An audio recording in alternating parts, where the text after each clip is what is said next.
On the parade ground of Quantico, Colonel Grayson's hand sliced through the air toward a civilian woman. But in front of 317 Marines, she caught his wrist mid-strike, freezing time itself. No one moved.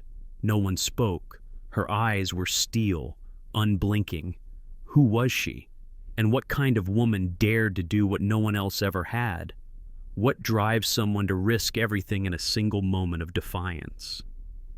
The answer lay buried beneath years of silence, wrapped in dog tags she kept hidden beneath her civilian clothes. Colonel Marcus Grayson had commanded this base for 5 years, breaking those he deemed weak, especially women who dared enter his domain. But something in this woman's grip, in the way she held his gaze without blinking, suggested he'd finally met someone who wouldn't break. The muscles in her forearm barely tensed, yet his arm couldn't move an inch. Around them, the morning drill had transformed into a battlefield of wills, where rank meant nothing and everything hung on who would yield first. The day had started differently. Sarah Thompson had arrived at Quantico's main gate at 0500 hours, her rental car looking out of place among the military vehicles. The guards had checked her credentials twice, suspicious of the civilian clothes and the quiet way she'd answered their questions. Guest instructor, the paperwork said. Another soft addition to appease the brass about diversity, they'd muttered to each other. She'd heard them, of course. 20 years of combat had taught her to hear everything, but she'd simply collected her visitor's badge and driven through. Quantico stretched before her like a monument to everything she'd once been. The obstacle courses, the firing ranges, the perfectly maintained buildings where young Marines learned to become weapons. She'd parked outside the administrative building and sat for a moment, her hand finding the worn photograph in her jacket pocket. Jessica's face smiled back at her, frozen in time, taken 3 days before the ambush that changed everything. Sarah's fingers traced the edges of the photo, a ritual she'd performed every morning for 8 years. The guilt still sat heavy in her chest, a weight that no amount of medals could lift. Inside the briefing room, 50 officers had already assembled. Colonel Grayson stood at the podium, his silver hair gleaming under the fluorescent lights, his chest adorned with ribbons that told stories of 30 years of service. He'd glanced at Sarah when she'd entered, his eyes sliding over her like she was furniture. The only empty seat was in the back corner, and she'd taken it without comment. Around her, the officers discussed training schedules and deployment rotations, their voices carrying the casual authority of those who'd never truly been tested. "Ah, our guest instructor has arrived," Grayson had announced, his tone dripping condescension. "Ms. Thompson will be teaching our female recruits some supplementary combat techniques." The pause before supplementary had been deliberate, weighted with meaning. Several officers had chuckled. Sarah had remained still, her breathing steady, her hands folded in her lap. They didn't know. They couldn't know. The name Sarah Thompson meant nothing to them. Raptor 6 had been erased from most records, classified beyond their clearance levels. Captain Jake Daniels had shifted in his seat 3 rows ahead. Unlike the others, he'd recognized her the moment she'd walked in. The scar on his neck, hidden by his collar, tingled with phantom pain. He'd been 23 in Afghanistan, bleeding out in a ditch when she'd appeared like an avenging angel, dragging him to safety while Taliban fighters closed in. He'd wanted to speak up, to tell them who sat among them, but something in her stillness had warned him to wait. The briefing had continued for an hour. Grayson had outlined the week's training objectives, making pointed comments about maintaining standards and not letting political correctness weaken their warriors. Each comment had been aimed at Sarah, little verbal jabs designed to remind her of her place.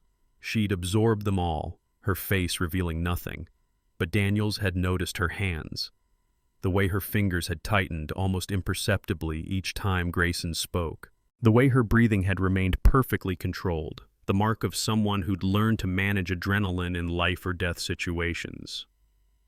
When the briefing ended, the officers had filed out to the parade ground for morning drills. 317 recruits stood in perfect formation, their young faces eager and untested. Grayson had taken his position at the front, his voice booming across the field as he'd begun his daily sermon about strength and superiority. Sarah had been directed to stand to the side, to observe, to learn how real Marines operated. She'd complied, taking her position near the platform, her presence as unobtrusive as a shadow. That's when Grayson had decided to make his point. He'd called her forward, announcing to the assembled troops that their guest would demonstrate why combat roles required a certain type of person. The implication had hung heavy in the morning air. "Thompson," Grayson's voice carried across the parade ground like a whip crack. "Since you're here to teach our female recruits, why don't you show us these revolutionary combat techniques of yours?" The recruit shifted slightly in formation, sensing blood in the water. The colonel's tone suggested this wasn't a request. Sarah stepped forward, her movements deliberate and unhurried. The morning sun climbed higher, casting shorter shadows as 317 pairs of eyes tracked her approach to the demonstration area. "I'm sure someone with your background must have fascinating insights," Grayson continued, his lips curling around the words. "Tell me, Thompson, what exactly qualifies a desk warrior to teach my Marines?" The insult landed like a slap, intended to humiliate. Several junior officers snickered. One recruit in the third row actually laughed out loud before catching himself. Sarah stopped 10 feet from Grayson, her posture relaxed but alert. She said nothing, simply meeting his gaze with those unsettling blue eyes. The silence stretched uncomfortably long. Grayson's jaw tightened. He wasn't accustomed to being ignored, especially not by civilians, especially not by women. "I asked you a question, Thompson. Or did they not teach you military courtesy during your, administrative deployment?" He'd done his homework, or thought he had. The official record showed Sarah Thompson as a logistics officer, honorably discharged after a single deployment. Nothing special, nothing threatening, just another woman trying to play soldier in a man's world. Captain Daniels watched from his position among the training staff, his hands clenched behind his back. Every word from Grayson's mouth dug the hole deeper. The colonel had no idea he was baiting a wolf who'd learned to wear sheep's clothing.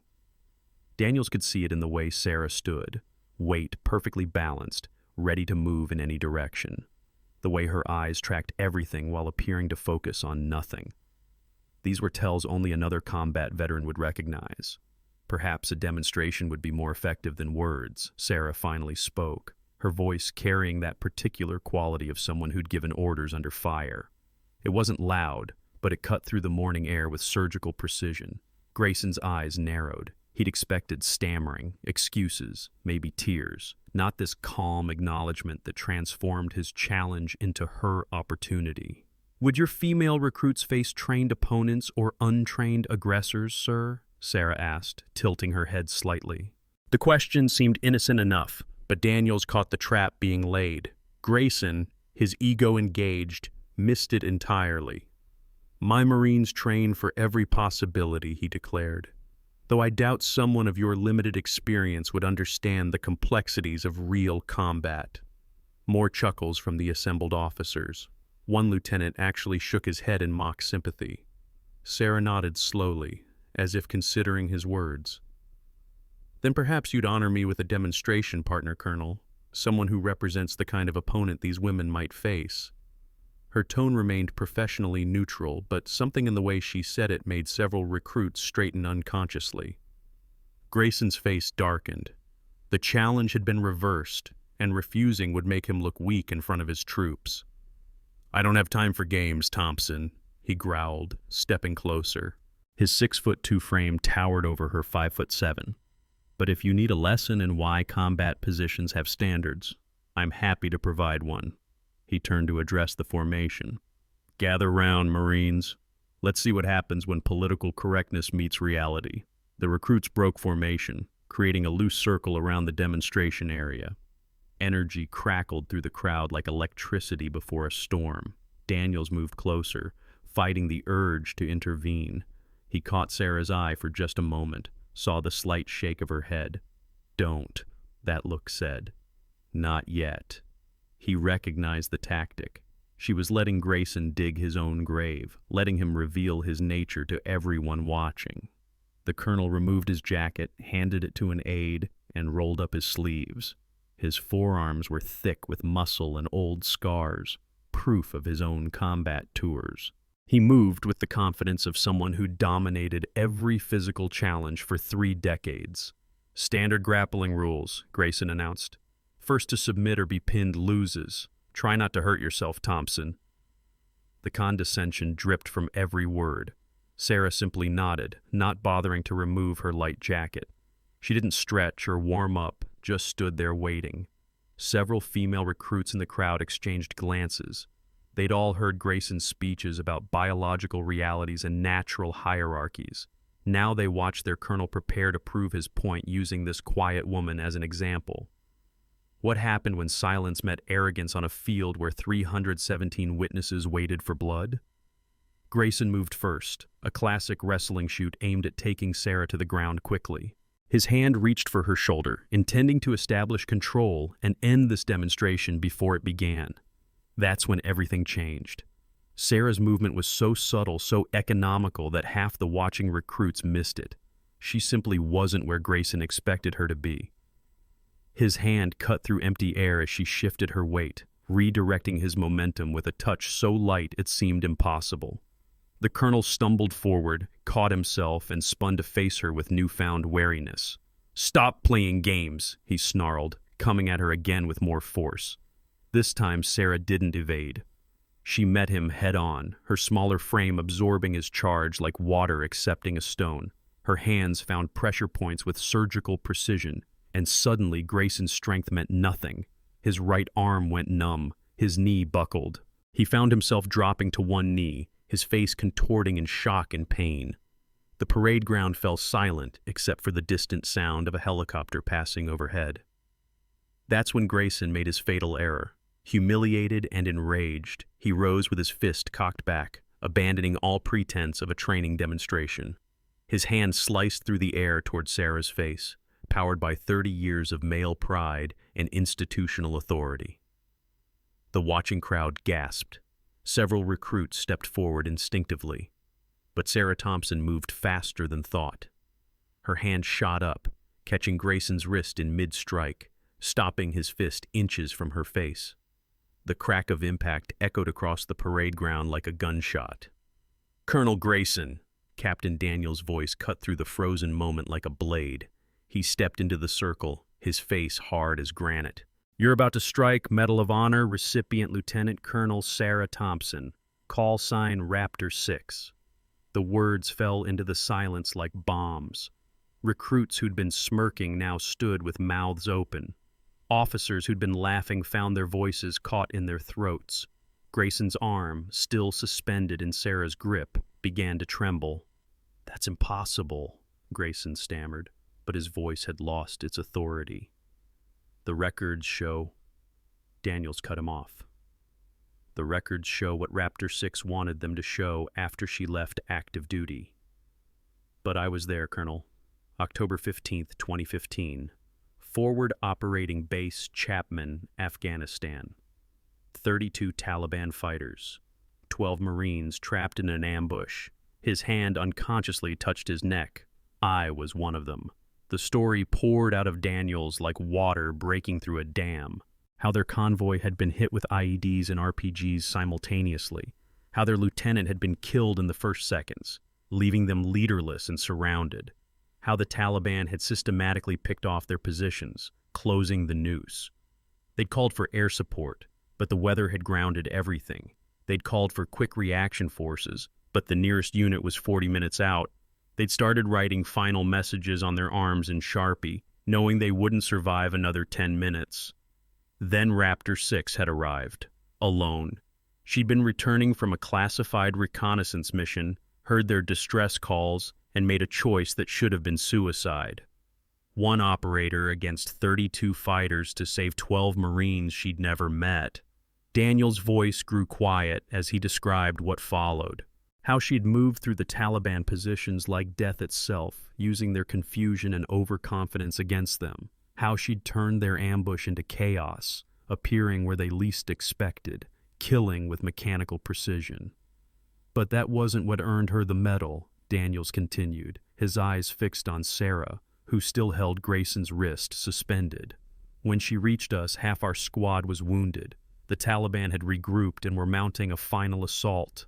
She could have led the able-bodied out, saved who she could. Instead, she held that position for 3 hours. One woman, defending 12 Marines against wave after wave of attacks. His voice cracked slightly. She took 11 bullets. 11. And kept fighting. The female recruits in the crowd stood straighter, their eyes locked on Sarah with something approaching awe. Male recruits who'd been snickering now looked at their feet. Grayson's face had gone pale, sweat beading on his forehead despite the cool morning air. But Daniels wasn't finished. He pulled something from his pocket, a photograph worn soft from handling. He held it up for everyone to see. It showed a younger Sarah in full combat gear, surrounded by the Marines she'd saved. Her uniform was dark with blood, her face gaunt with exhaustion, but she was smiling.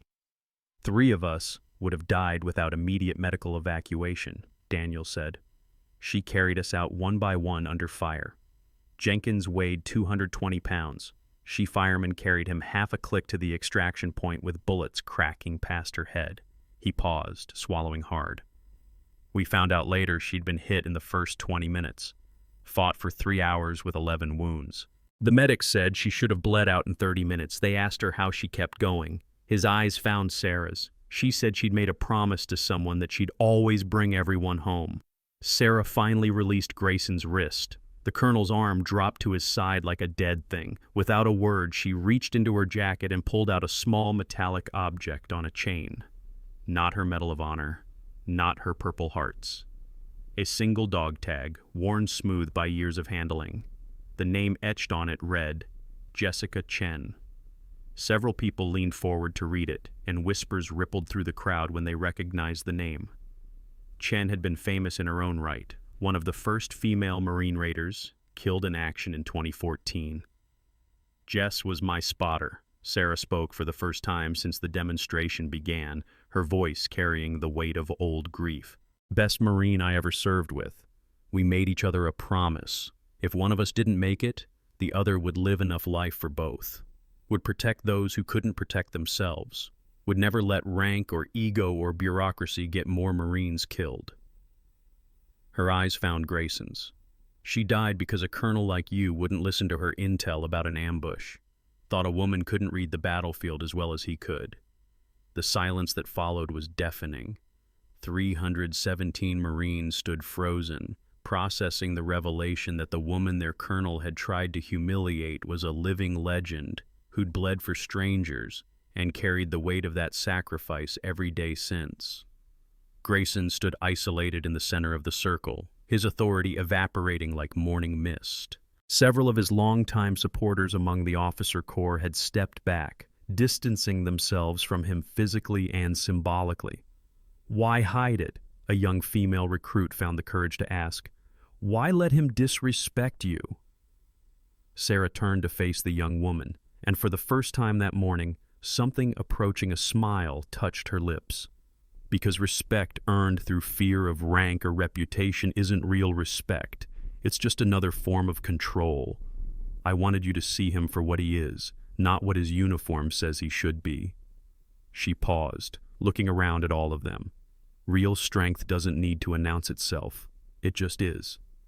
The dog tag caught the sunlight as she tucked it back inside her jacket, Jessica Chen's name disappearing, but her presence somehow filling the space between Sarah and every Marine watching.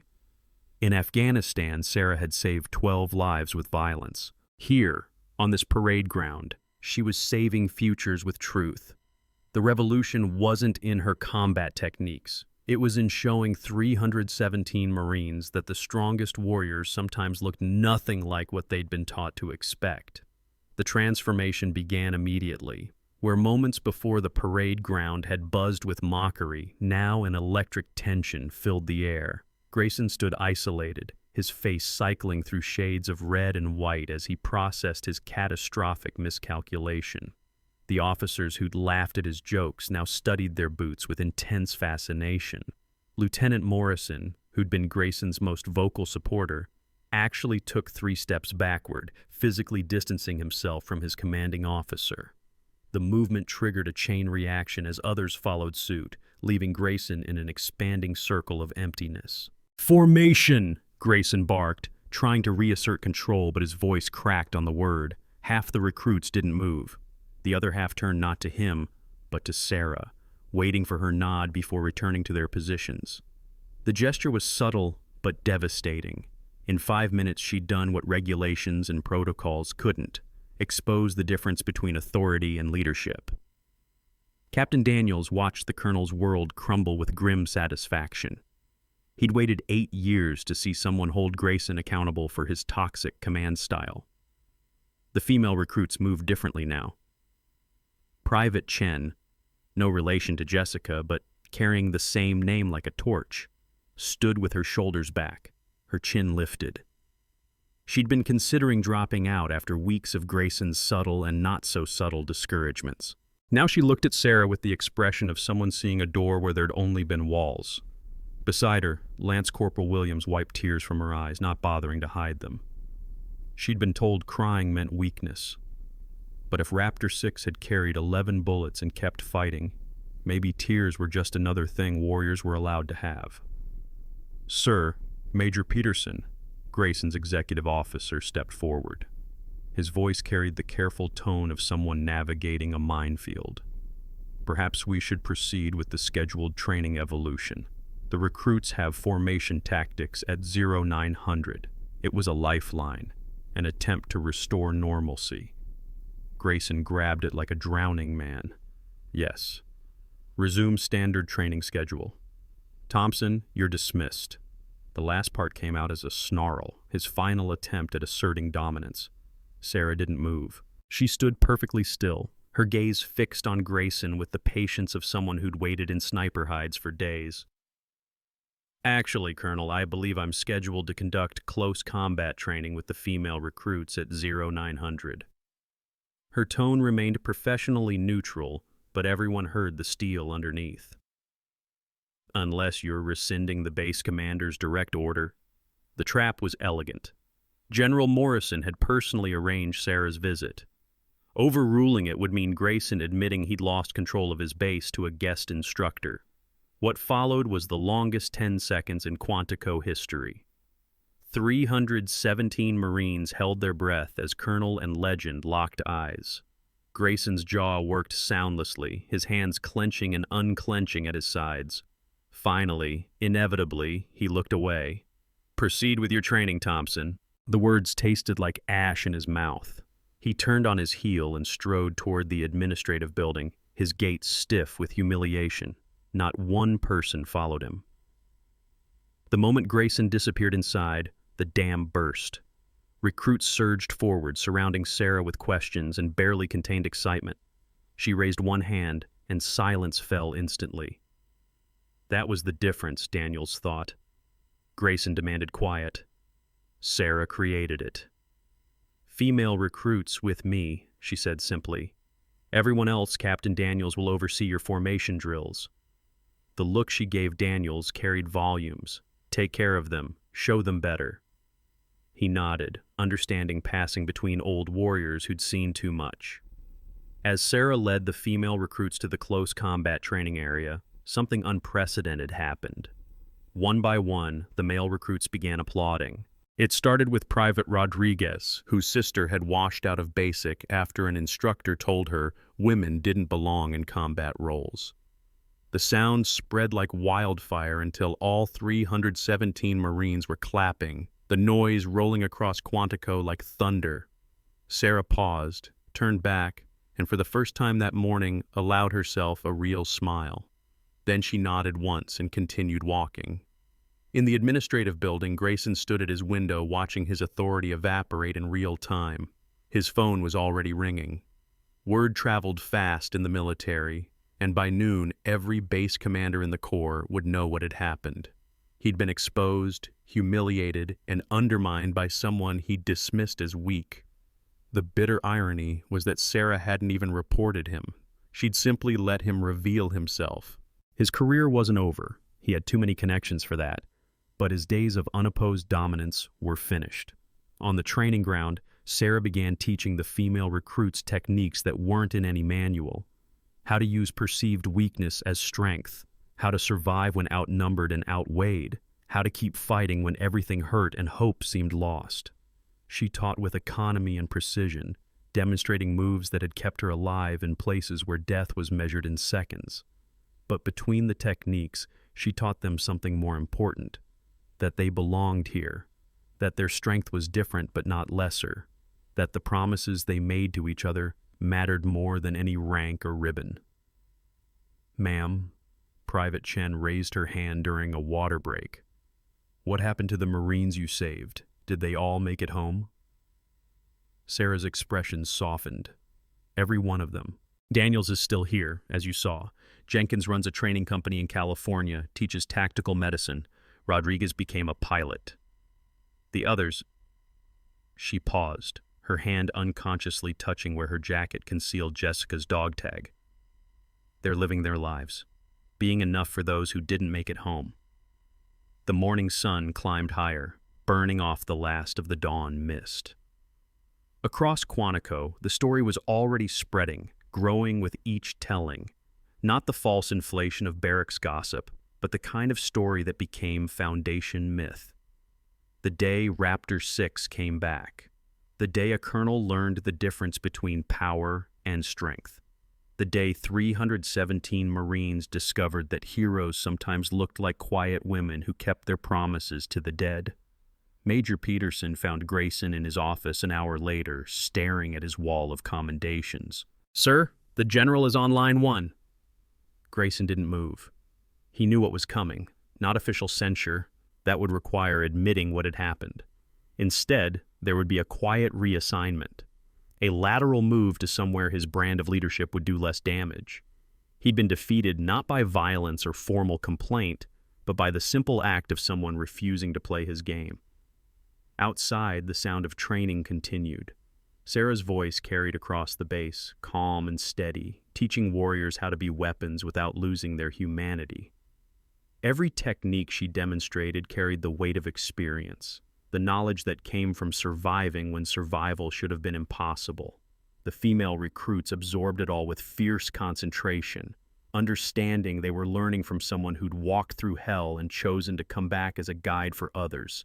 3 weeks later, Grayson stood in the base gymnasium, 500 Marines assembled for what everyone knew was his final address.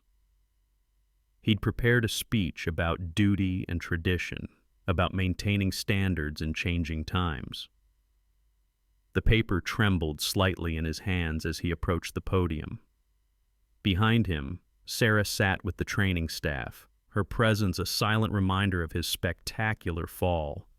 General Morrison had made it clear. Grayson could leave with dignity or be pushed. The choice was his, but only the illusion of choice remained.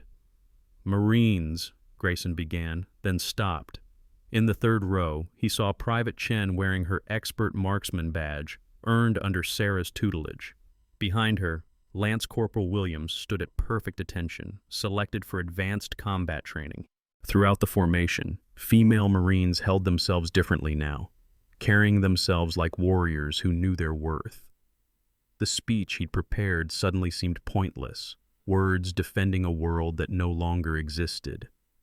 "I owe you an apology," Grayson said instead, setting aside his prepared remarks. The admission scraped his throat like broken glass. Not the political kind written by Public Affairs, a real one. He found Sarah's eyes in the crowd. "Lieutenant Colonel Thompson showed me something I'd forgotten. That strength comes in forms I was too proud to recognize, too stubborn to accept." His voice steadied as he continued.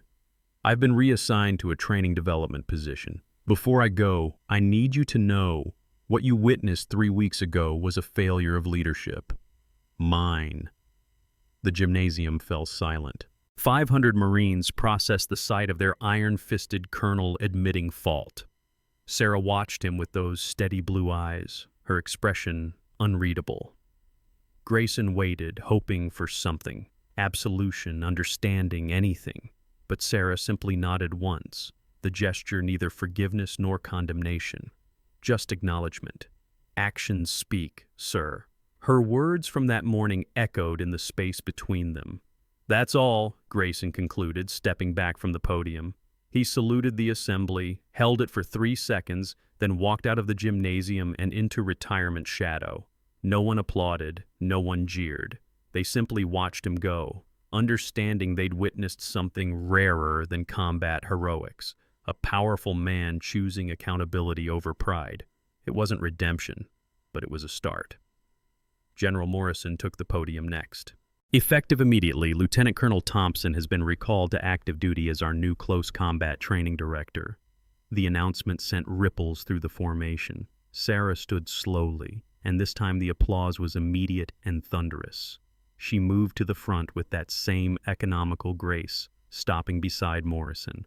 "I'll serve on one condition," she said, her voice carrying clearly.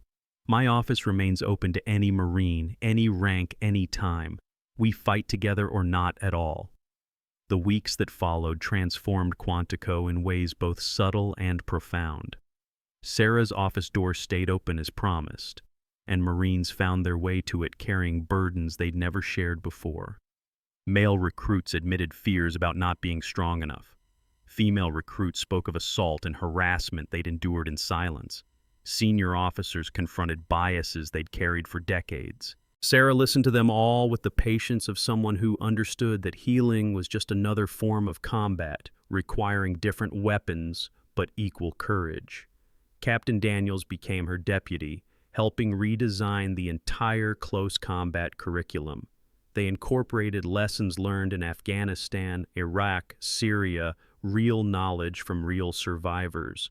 But more than techniques, they taught mindset, how to recognize true strength, how to lead without domination, how to protect without becoming predators. The old culture died hard, fighting in whispers and locked-door meetings, but it died nonetheless. Each graduating class carried new seeds to bases worldwide. 6 months later, Sarah stood on the same parade ground where everything had changed. Dawn painted the sky in shades of amber and rose as she held Jessica's dog tag up to the light. "Kept my promise, Jess," she whispered. "They're stronger now, smarter. They'll come home." Behind her, footsteps approached. Private Chen, now Lance Corporal Chen, stopped beside her. "Ma'am, the new recruit class is ready for assessment." Sarah tucked the dog tag away and turned to face the future. "How many?" Sarah asked. Chen smiled.